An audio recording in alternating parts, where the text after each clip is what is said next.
Ready to open the hood? UseTool for the tutorials. And for car parts, the right idea is the Mr. Auto app. Easy, fast, and with better prices than on the website.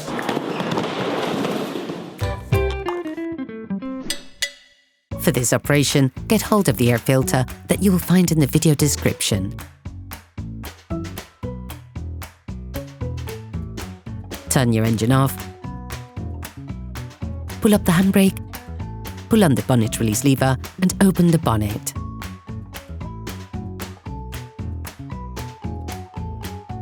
Take off the engine cover. You should now be able to easily see the airbox to change the filter. Release the two latches. Lift the cover of the flange, then remove the filter.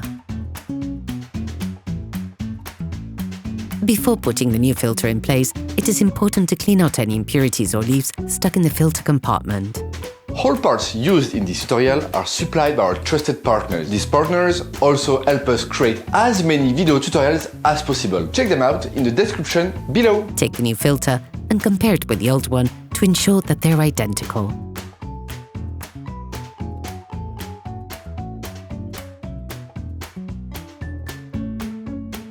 You can now put the new filter in place.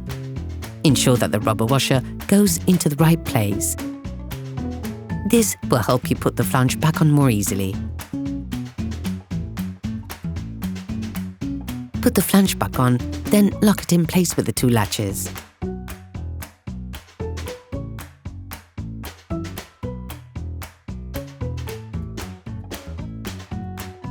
Operation completed.